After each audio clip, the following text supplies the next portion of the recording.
Morning, everyone. Yesterday, a lot of news happened in Canada. Lots of news, from vaccines being approved to, the two Michaels news. But the biggest news yesterday was broken by Rebel Media at 2:15, talking about the China Files. And what are the China Files? The China Files are the reports that Justin Trudeau invited Public Liberation Army, the People's Liberation Army, the Chinese Army, to train in Canada. And that's a massive story. So here's the biggest headline in Canada today. Sheila Gunn Reid says the China Files. And here's the breakdown of it. It is worth the time to watch this. You can watch in double speed. The way I do that is to use the gear here and go to double speed. But yeah, there is some very, very concerning documentation that Mr. Levent leads people through. And well, I don't know if they meant to give it to him or what, but people around the world are taking note. People around the world are talking about this. Code Monkey Z says, can anybody explain why Canada is training the Chinese People's Liberation Army? And there's some funny explanations in that thread, so worth the watch. Jeff Buxley says, I've never heard of anything like this in our Canadian history. We've had NATO militaries train in Canada all the time, but China? This goes beyond scandal. This is a very serious issue and must be investigated. I can't wait to see what the U.S. military says about this. And Spencer Fernando says, Justin Trudeau tries to invite communist China's troops to Canadian soil while lecturing India. At this point, there's zero doubt that Trudeau is against our allies and against Canadians' historic values and acts as a tool for the CCP, the Chinese Communist Party. CCP China will also be taking our gold mine, says Travis Kovac. And that's an interesting aspect. I've been talking about CCP opening or buying land. There was also a report yesterday in American media talking about how China had bought up large tracts of ranch land that it was nearby some air bases, some flight paths and air bases and stuff. So that's very interesting. Here's Robert Stewart, and he says, not a peep from CBC, CTV, or Global, but even Israeli news is talking about Trudeau allowing Chinese troops to train in Canada. This is a very serious concern considering our military allies, right? Like this is a problem because Donald Trump's been talking at length about Chinese aggression, and there was Secretary Pompeo had a meeting with all of the state governors saying you guys are all on a list of politicians, and this was talking about, I think it's BYG, I really should look, but talking about the program that China has that targets politicians, and they use a carrot and stick method. So basically, the Hunter Biden is the model that I think that they use, and I have no reason to disbelieve that, but this is speculation, so please keep that in mind. But it seems like the Chinese CCP target a politician or family of a politician, and they give them what they want. They give them money, they give them drugs, they give them alcohol, they give them women or men or whatever floats their boat, and then they get pictures because it's really easy to plant a camera and get pictures. And then they get the person used to getting that money. And then they turn the screws. Or when they get to a point where they say, oh, I don't think I can do that. Then they say, well, you're going to do it because look at all this stuff we've got on you, right? So if they've got that at the U.S. vice presidential level, I thought, man, like maybe there's been some kind of infiltration here, right? So that's what I think the BYG program is. That's how I think they use a carrot and a stick, right? The carrot is giving you confidence to expose yourself because you think they're friends. And then you find out that they're not friends when you're in too deep to get out now, right? Like it's a quicksand and you're done. And I mean, what do you do, right? Like, what do you do in that situation? You're the second most powerful. Like, do you think Hunter Biden can come out and be like, you know what, the Chinese got me? You know, ouch, Mr. Obama. I'm sorry. I'm real sorry, sir. You know, like, I don't know. I don't know that that's going to happen. Anyway, it doesn't matter. It seems like Catherine McKenna and the entire Justin Trudeau Liberal cabinet are being diplomatically very nice to China. They're attending events. There was a calendar released in the 34-page document that showed while the two Michaels were imprisoned, Justin Trudeau was sending envoys of people. Here's another one. Disgraced cabinet minister Catherine McKenna jetted to China for a 3-day conference just months after the two Michaels were taken hostage. Now, if she's negotiating their release, that's one thing. But I mean, it failed. So what was she doing there? Is that wasn't public knowledge before? Like, you know, I don't know. It seems fishy. right? Seems fishy. In a year of utter government chaos and corruption, this may take the cake. Against the express wishes of the Canadian forces and our intelligence community, Justin Trudeau invited Chinese troops to train on Canadian soil, the rebel has learned. Now, as Levent goes through it, in the middle of the video, I guess maybe 12 minutes in, he says, there were 8 troops training at CFB Petawawa. And also he points out that the military college training are one of the main military colleges had multiple Chinese spies, because if you're gonna go to military training of your potential enemy, or are we allies? I don't know, right? Are you gonna send like a regular, regular person in the military, you're going to Canada to learn about how they do it and you'll come back and tell us? No, you send somebody who's capable and who's going to be able to handle it. Probably somebody who's trained in intelligence, trained in how to do all of that, right? Like, it doesn't take a rocket scientist to imagine who they would send, right? Like, and did we get to go to their cold weather training, or are we just training Chinese troops out of the goodness of our heart? Did we get anything out of this? What did we get out of this? Here's, I'll tell you in just a second. The cold weather training was canceled by Canadian Armed Forces, which sparked an angry response from Trudeau. This is from the Post-Millennial reporting on what Ezra Levent said. Sparked an angry response from Trudeau, who demanded that Canada's military not cancel any more engagements with the PLA, People's Liberation Army, without explicit permission first, and the news of the cancellation had to be told to the PLA gently, wrote Rebel News. Calendars show that Canada and China kept in diplomatic cahoots even after the arbitrary detention of the 2 Michaels. I scroll down. China wants to do away, and one of the biggest bombshells as well was China wants to do with multilateral institutions like the United Nations, and instead have a bilateral institutions where China sits in the center and all channels flow through the middle. So in order to negotiate with, like, the United States, let's say, we'd have to talk to China, and China and the United States would sit down and we'd all figure it out together, right? Like, do we need China? Justin Trudeau might, but I don't know that the rest of us do. Ottawa Citizen is reporting 12 hours ago. This is, a lot happened. And is it because the rebel media published their report that a lot happened? I don't know. So here's Ottawa Citizen 12 hours ago. Trudeau says freeing Corvig and Spavor, sorry, I've got their names wrong, I'm sorry, top priority, a 2-year anniversary of Chinese detention. And here's Justin Trudeau tweeting 16 hours ago.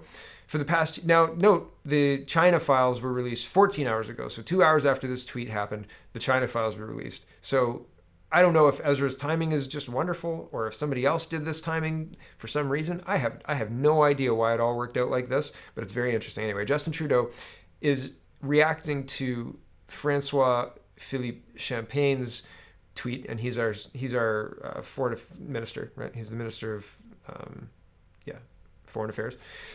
And so I'll do the Minister of Foreign Affairs tweet first. So 2 years have passed since Michael Corvig and Michael Spavor were arbitrarily detained in China. These 2 Canadians are and will remain an absolute priority of our government, and we will continue to work tirelessly to secure their immediate release. My statement. So December 10th is December 9th is the 2-year anniversary. Oh, December 10th.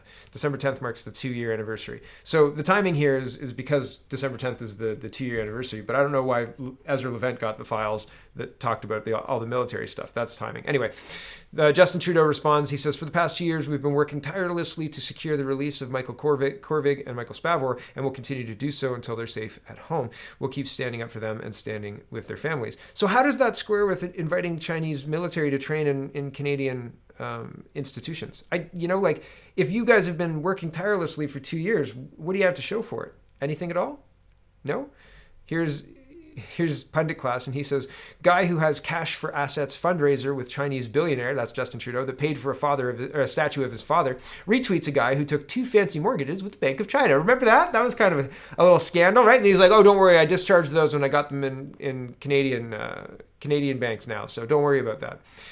I said, did we get anything out of all that 2 years? So 4 hours ago, so the rebels story broke 10 hours before this. City Toronto is reporting, China says Michael Kovig and Michael Spavor have been indicted and tried in China. So I don't know what that means. I don't know what that means for next steps or anything to that effect. But things seem to be happening. So that's interesting, right? What timing? A phrase that comes to mind is hand in glove.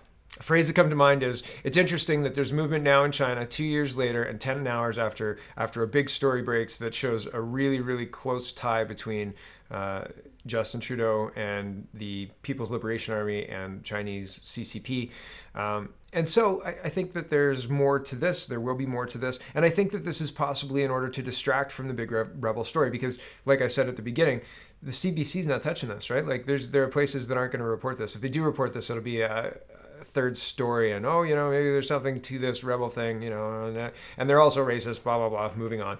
That's it, right? And yes, I mumbled there on purpose. I apologize, but that was part of it. They're not gonna be clear about it in one way or the other. So I don't know. Here's the Times of India saying China peddles falsehoods to obscure origin of COVID pandemic. This is published December 7th. But this is just a bridge to getting to talk about COVID and the vaccine and all of that stuff, because that's the other big news that happened yesterday, right? So we'll leave the Chinese military and all of those bombshells for now. Those are big bombshells. I don't want to get far too, well, I'm gonna go away from it now, but I don't want to understate. This is a big story. Do I think it's going to take down Trudeau? No. The reason I don't think it'll take down Trudeau is because you need a government that's got people clamoring for it, and they've got a media that's complicit. They've got NDP and Bloc that are willing to play ball. More the NDP for this one, right? If there's a crisis of confidence or whatever, the NDP will prop them up. Oh, we've decided that we can be transparent, and they'll let us see, whatever, and we'll make sure there's no military training. If this blows up, if something happens, and I'll get to Trump at the end, because I think something will happen there, right? Because if the U.S. election is seen as fraudulent, if the Dominion machines are seen as fraudulent, then that's going to have an impact in Canada. But until that happens, nothing happens, because our politicians aren't going to. They're still congratulating Biden, and I've seen YouTube censoring any shows that talk about U.S. speculation and stuff, and I'm not talking about anything other than what's real, right? Like who knows what's going on, and who knows what will happen, right? But it's very interesting to see that you can just shadowbox these big scandals away, right? Like we've had lots of big scandals that would have taken down the Conservatives, easily taken down the Conservatives. SNC-Lavalin would have taken down the Conservative government, and then following that, there were other scandals as well that probably would have taken down a Conservative government. But a minority Liberal government, they've got the NDP. Okay, moving on. So will it take down Trudeau? Nope, not until something else happens. There's got to be something else. That's my prediction. Okay, House of Commons staffer says Thunder Bay MP Marcus Pulowski has 2 law degrees and a master's degree in health policy. Practiced medicine in Canada, Africa, and South Pacific, but Trudeau made his other Thunder Bay MP, Patty Haydu, the health minister. I mean, you don't have to go far to find a more qualified person to fill the health minister role that graphic artist Patty Haydu will do in this definite crisis that's definitely got numbers somewhere, that's definitely making it look like a crisis to all of our leaders, because they're all behaving like it's a huge, massive crisis and we need a vaccine. Okay, here's Justin Trudeau. After a thorough and rigorous review process. I've got like 6 links that prove that is not true. Health Canada has approved Pfizer-BioNTech's COVID-19 vaccine. The first shipment of doses is tracking for delivery soon. He's so concrete, eh? This is all good news, but it doesn't mean we can let our guard down. Remember, a vaccine can't help you if you get sick right now, so we need to keep following public health guidelines and using the COVID Alert app. Nope. It's very interesting. So I'm not a lawyer, but Rocco Galati is, and this is a worthwhile watch. This is a 40-minute watch of your constitutional rights, and he's talking about mandatory masks, mandatory vaccines, and contact tracing, and the legality of that as it applies to the Charter of Rights and the Constitution and your inherent basic rights. And basically what he says is, there's a lot of precedent, because it's not just the Charter of Rights. The Charter of Rights encapsulates all of your other rights, right? Like previous rights that were like the Magna Carta. Like all of those rights kind of get passed down into the current incarnation, according to Mr. Galati. So the case law prior to the Charter applies because it's still under the same umbrella of the same like freedom of speech or number 7, right to life, liberty, and blah, blah, blah, all that one. Sorry, I'm not being very exact here, but I don't want to go and find the exact wording, so I apologize. Just go with me on it.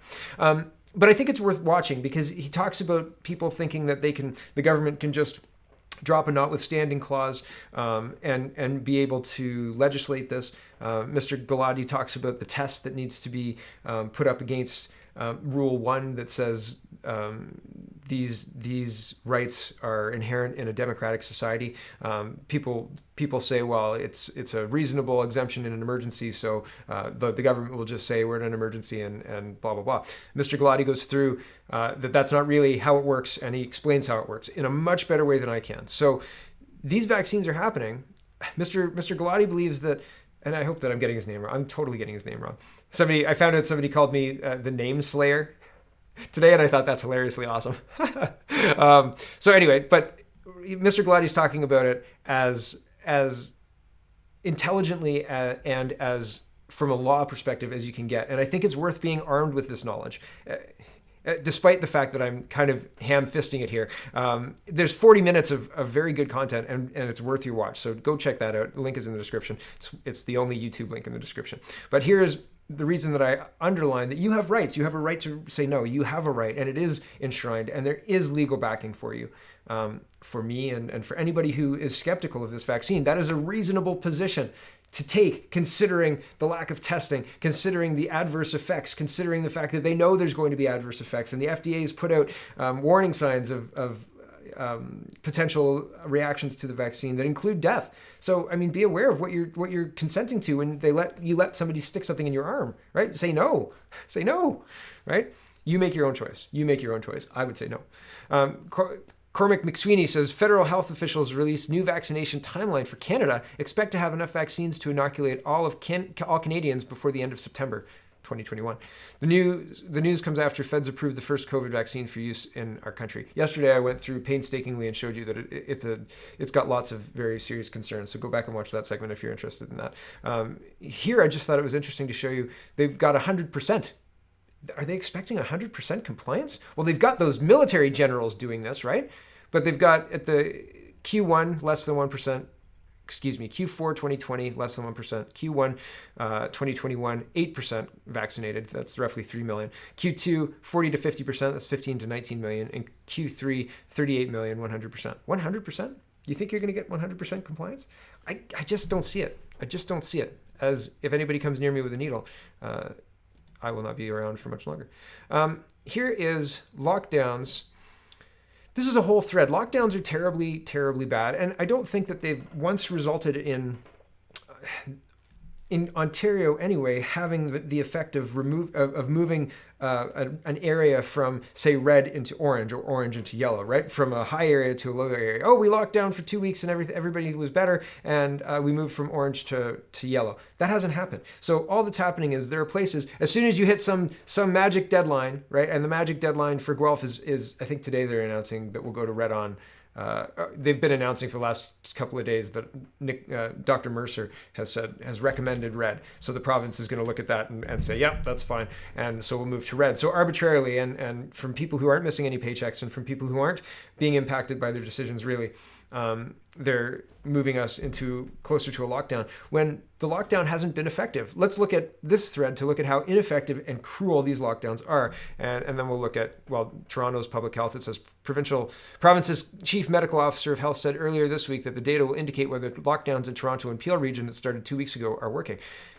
What's the metric? What are they even measuring for? What are they trying to do? It's like losing weight. And when somebody says, oh yeah, how much are you trying to lose? And you say, weight. I'm trying to lose a little weight. So everybody knows you're not serious, right? Like, oh, okay. Oh, 5 pounds, 10 pounds. Okay, what do you, like, how much are you walking more? Are you eating less? What specifically? And then when you don't have a plan, it looks like this, right? After they get the data, they'll play with it in such a way that it looks like the lockdown worked, and then they'll use that to justify continued lockdowns. That's my fear. And I mean, I think that they've pretty much done this to institute the second lockdown. If a lockdown worked, we wouldn't need a second one, right? If the lockdown doesn't work the first time, then we wouldn't need a second one, right? Right. And it wasn't the lockdown that reduced those numbers all summer. It's the fact that this is a flu and it's following flu season, right? So this is wild, like wild. Okay, thread, lockdowns, what we've done. This is Michael P. Senger, and he says COVID lockdowns aren't science. They're CCP propaganda. I didn't actually see that before doing this, so that's interesting. That's an interesting thread that kind of twins nicely. See my pinned article for key details. Anyway, okay, here we go. My work is sometimes criticized for not discussing the merits of lockdown, perhaps even exculpating Western leaders by blaming the CCP. Others know better. This thread is for victims of the lockdown, the greatest crime of the 21st century. Over 60% of businesses closures from lockdown are now permanent. Over 97,000 businesses lost in the US. That leaders across the world transformed into tyrants believing they had a right to bankrupt their subjects is the core evil of lockdown. Nearly half of black-owned small businesses have been wiped out. Unemployment in the U.S. has reached as high as 14.7%, and highways have been jammed with thousands of vehicles awaiting their turn at food banks. Nearly 5% of the population of the United Kingdom went hungry during the first 3 weeks of lockdown. A survey found that 22% of Canadians were experiencing high anxiety levels and a fourfold increase from before the lockdown, while the numbers reporting symptoms of depression doubled to 13%. Sorry, I've got to open the rest of this here.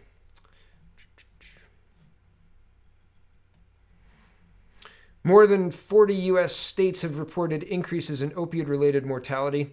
And per CDC, despite mass PCR testing and disproportionate false positives, at least 100,947 excess deaths in 2020 were not even linked to COVID at all. In other words, over 100,000 Americans were murdered this year by their own government.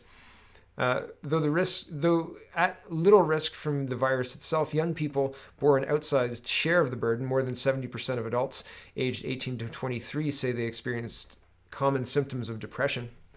CDC revealed that young adults aged 25 to 44 years saw the largest increase in excess deaths from previous years, a stunning 26.5% jump despite accounting for fewer than 3% of deaths from COVID. In Ireland, reports of rape and child sex abuse nearly doubled. Suicides jumped to unprecedented levels around the world. We've never seen numbers like this in such a short period of time, said Walnut Creek's Dr. Mike. Ooh, I'm not going to try that one. We've seen a year's worth of suicide attempts in the last 4 weeks. September 2020 has been the highest month ever that we've seen suicidal patients admitted to our medical center, said Kia Carter, MD, Medical Director of Psychiatry at Cook Children's Hospital. In Japan, government statistics show suicide claimed more lives in October than COVID-19 did over the entire year to date. And despite being at virtually no risk of COVID as a result of lockdowns, children have suffered the most of all. Nearly 1 in 4 children living under lockdowns are dealing with anxiety, many at risk of later psychological distress. In recent surveys, over 6,000 children and parents in the U.S., Germany, Finland, Spain, and the U.K. by Save the Children, up to 65% struggled with boredom and feelings of isolation. Children's health and intellectual development has regressed. Some who were potty trained before lockdown have reverted to diapers, and others have forgotten basic numbers or how to use a knife and fork. American children over the age of 10 have engaged in 50% less physical activity during lockdown. Achievement gaps have widened, and early literacy has declined. And most horrifyingly of all, the study from the United Kingdom found a 1,493% rise in incidents of abusive head trauma among children over the course of the COVID-19 crisis.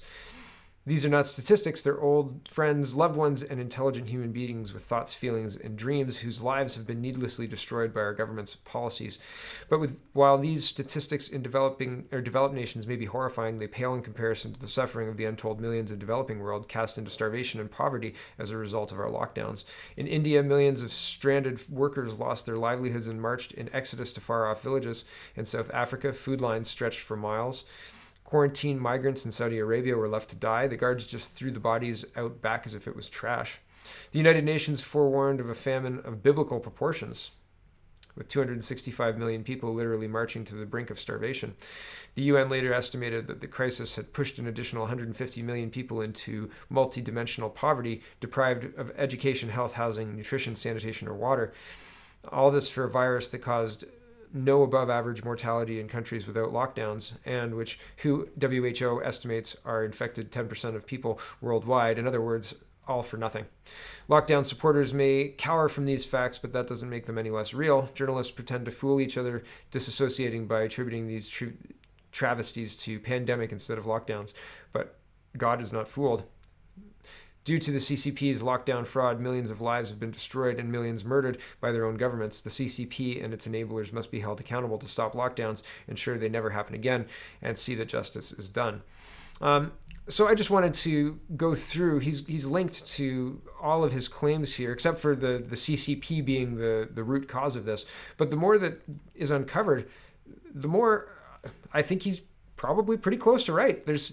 I was saying to a friend of mine that the shadowy people in the background who are guiding things seem to be easier seen now, and they're CCP communists. Very interesting. Very interesting. Here's the chief medical officer. Are we gonna find that lockdowns work, Dr. Williams? I don't know. The Roy Green Show says, "Good morning, class. Email just arrived with this message. Politicians should be required to wear ankle bracelets over Christmas and New Year's so we can track whether they stayed home as were instructed." Yeah, I wonder how many will be visiting their families this Christmas. Doug Ford won't be holding in daily briefings. You know, those things get tiring, especially in a worsening pandemic. This person looks balanced and definitely able to articulate a rational, reasonable argument, right? Toronto District School Board teachers call for 2 weeks school closure in January and more asymptomatic testing. They did an open letter asking to test every student in the Toronto District School Board, asymptomatic or not. And they want to have a 2-week circuit breaker lockdown, circuit breaker work from home, online educating. This is garbage, absolute garbage. These people aren't medical professionals. They're taking in the news and then they're being useful idiots and articulating it out, right? And they have weight because we've been trained in Canada to believe that teachers are to be a respected profession and all this other stuff. But this is when you create the crisis like COVID-19 and you don't look at the all-cause mortality and you don't look at the damage the lockdowns are doing and you only look at sick people. And I mean, how many kids have gotten this? How many kids? We've had the schools open for months now. How many kids have gotten this? They have to go to asymptomatic testing to close schools. Asymptomatic testing and fear to close schools. And we're supposed to believe these people because they're a professional career? Come on. They've lost their credibility here. All they're doing is regurgitating the arguments of the government, and they're doing it badly. Look at her. Be afraid. I hope that she's not afraid. I haven't played this video. I don't know what she says. I just thought, my goodness, this does not look like it's going to be good news, right? Anyway, a Toronto church and its pastors are openly challenging Ontario's COVID-19 lockdown measures, arguing that the 10-person limit is not only unfair, but it's also unconstitutional. How many people are allowed in classrooms? So you're allowed 10 in a church, but 20 in a classroom? The rules don't make sense. They're arbitrary. It's not about a virus. And our leaders know it. They know it. Here's Trudeau government won't say who got billions of dollars in aid. Okay, this is turning into the last grouping for the day, but this is finances and money. Because there's so much that happened yesterday. EDC also has refused to reveal the information through Access to Information Act, pointing to a clause in the Export Development Act, which says that all information obtained by the corporation in relation to its customers is privileged. Just never ends with Trudeau. And so this is the Trudeau government won't say who got billions of dollars in aid. So that's one. Here's number two. Oh, I got to get my tabs open. Hold on. This is Pierre Poilievre asking Finance Minister and Deputy Prime Minister Chrystia Freeland, where did the $180 million go? And she dodges the question and then calls it dangerous to ask. And so Senator Housakis says, raising questions is irresponsible. Parliamentarians raising questions about whether Canadians' hard-earned money is the very definition of our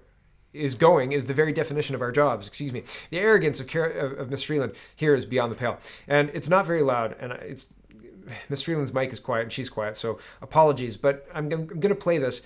Poilievre is asking, where did the $180 million go? You may think it's dangerous to ask, but we're the representatives of the people, we should know. And I'll play her answer and then stop. You can check it out. The link is in the description. Here we go. Thank you, Mr. Poilievre. The minister says the bank is accountable to the people. We are the people's representatives. Surely we should know. So where did the $180 million go? Madam Minister. Mr. Chair, I want to be very clear with all members of this committee of the importance of an independent central bank in the functioning of the Canadian economy. And I also want to be clear that it is undermining of our economy to be raising questions in the minds of Canadians about the independence of the Bank of Canada. Yes, that is not responsible behavior. I'm sorry to be raising questions about where Canadians' money is going. You might find that dangerous, but I'll ask one last time. Will you tell us where the $180 million that the Bank of Canada pumped into corporate bonds went? Where did it go? In no way does the government seek to conceal or keep secret the activities of the Bank of Canada. The Bank of Canada is a highly transparent, highly responsible institution.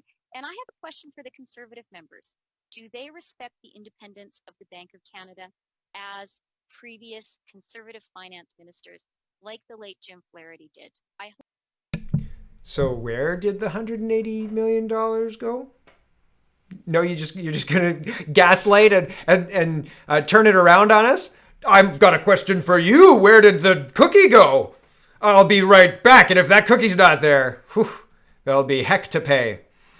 Holly Doan, Blacklock's reporter, is reporting federal audit finds infrastructure department approved subsidies for tennis courts, free Wi-Fi, and Indigenous art exhibits as public work projects. Where did the money go? I don't want to tell you. Is that a cookie crumb on my chin? Some Canadians say they were shocked and alarmed to learn that they may have to pay back thousands of dollars in pandemic benefits after receiving letters from CRA last week suggesting they may not have qualified for the Canada Emergency Response Benefit in the first place. Oh, are you ready for the clawback? If the first lockdown wasn't bad enough, when you lost your business and lost your job because somebody else lost their business, and got money, got help that you were promised day in and day out by Trudeau growling on the TV that he was going to support you. And now you have to pay it back with no job and no prospects? Whew, good luck, right? Good luck. I don't know. I don't know how anybody can say that this has been handled well. It has not been handled well. Ottawa prepares to unveil its clean fuel standard. Industry warns of refinery shutdowns. The clean fuel standard is yet another carbon tax. And it's supposed to increase natural gas by 60%. So your home heating, if you have home heating that's not electric or propane or something like that, your home heating is going to go up by 60%, according to Dan McTeague. Here it says, and he's mentioning here, hearing word that the Atlantic provinces are now joining the chorus of the majority of Canadians who know that this is the absolute worst time to be experimenting with a second carbon tax. Heating oil in the dead of winter when many are out of work isn't a luxury. Can confirm that a joint letter was sent last Friday by all four Atlantic energy ministers to Trudeau's Environment Minister Wilkinson, O'Regan, and LeBlanc, asking Trudeau to delay the implementation of the clean fuel standard, better known as the second carbon tax. So yeah, you're going to pay, and you're going to pay through the nose. And transparency? Oh, transparency. Let's ask China if we're allowed to have transparency, because I don't think they're going to let us have transparency. So Mr. Xi is he's very, very. He doesn't like information getting out that he doesn't like. Just ask Justin Trudeau, right? Justin's probably in a lot of trouble for that Rebel News report. Whew. Wouldn't want to be him. Okay, RCMP orders moratorium on Wortman evidence destruction in October. I thought we had fewer tabs, so we've got a bit more to go. So here we go. But we're almost done now. The RCMP issued an order 7 weeks ago to its members involved in the investigation in the Nova Scotia massacres to stop destroying evidence in the case, according to internal RCMP documents obtained by Frank Magazine. The trigger for the moratorium on destruction of evidence appears to be a Canada Labour Code investigation undertaken by Employment and Social Development Canada into the matter. The 4-page document is dated October 15th, 2020. It appears to come from an internal RCMP webpage and is headlined MD 218 Moratorium on the Destruction of Information Involving Gabrielle Wortman pertaining to the investigation of the mass shooting in Nova Scotia. The URL for the page is here, so you can find the original. The last bit of information is missing from the photocopy, but there's a photocopy of the information. The document was first sent anonymously to Little Grey Cells, a YouTube channel which operates out of Alberta. The show's host, Seamus Gorman, has been discussing it for the past few days in his broadcast as part of a group called The Discord. It's comprised of 380 citizen investigators who have banded together since the massacre to dig up information. So once I pick up a story, I try and follow it. One, why are they destroying evidence? Isn't there provincial and Canada-wide inquiry with the ability to compel witnesses and put them under oath and question them and stuff? Why would they destroy evidence? What? I know why they destroy evidence, but right? For people who might not know, think about why they would destroy evidence. And it's very interesting that there's a YouTube channel that's covering that, like that's looking just at this. Maybe did you guys hear there was a YouTube there was the Serial, right? And it goes through a crime and they, I don't know if they got the kid off or whatever, but they went through the crime and said, this looks like it bears looking through. Look at Serial and maybe put together your own kind of collection and release it. I'll help if you want. I can help you release a podcast. That's no problem if you're not sure how to do that. Somebody's doing YouTube, so that's pretty much the same thing. Use Audacity to rip the sound and just upload to a podcast catcher. That's basically it. Anyway, getting off topic. Very interesting. Okay, the last one, Donald Trump. First. The Supreme Court took up Texas's case against Pennsylvania for basically messing around with the election. That's very, very layman's, very, very 30,000 feet. The Texas suit alleges very specific things, and it's got lots of teeth and ways to remediate without necessarily tossing out the votes. But I don't know. The Supreme Court took this one up over another one that had the only way to make things better was by tossing the votes. This one has other options, and there's speculation on that's why the Supreme Court chose this one. But since then, a bunch of other states have agreed to join Texas in their suit. They say something's wrong with this. So the Supreme Court hearing a bunch of states, like 10 states at least. I didn't count, but there's a lot. Maybe I'll count. Hold on. 16 on here. When I first heard about it, it was 5. And I was talking with another friend about this, and I said 5 states taking something to the Supreme Court against one state, and they say something happened here, and here's our evidence, blah blah blah. That's pretty compelling, right? Like that's a lot. It's 15 states. Like that's a lot. That's a lot. So I don't know if all of these are actually confirmed, but holy smoke! And this is the biggest news. This is crazy. Trump files motion to appear in person before the United States Supreme Court to argue he won the election. This is going to be great. Like, this is going to be, this is historic. Presidents don't do this, right? Like Bush Gore, Bush and Gore were neither was an incumbent, neither was already in the position, right? Like Clinton was before Gore. This is very interesting, and it should be fun to watch. It could be, it'll be very entertaining. It could be bigger than the OJ trial, I think. Certainly bigger than the OJ Bronco chase. Maybe bigger than the OJ trial. But it's going to be something. And Trump's going to do it his way, I think. Because I think he's played ball up to now. I think he's done it to the book, And this may be part of this too. I don't know. Who knows? But I still think that there's going to be a lot of... Well, I think that probably we're going to see a big change. As soon as the Supreme Court figures this out, my eyes will be glued to that hearing. I think that'll be fun to watch. My goodness. Anyway, so I think I'll leave it at that. You know what I think is going to happen. I think anyway. I think that Trump's going to be victorious. I think that the Supreme Court is going to agree with him, and I think that once that happens, that people are going to lose their mind. On the left, we'll see Portland happen again. The threats of it, and I think we'll see a different reaction from Trump when, if violence is threatened. I think that he won't tolerate that this time, and I think it's going to be very interesting. So we'll leave it at that. Thanks for watching, everybody. Check out CanadaPoly.com. Check out CanadaReport.co. Check out SpeakingMoistly.co, and have a wonderful, wonderful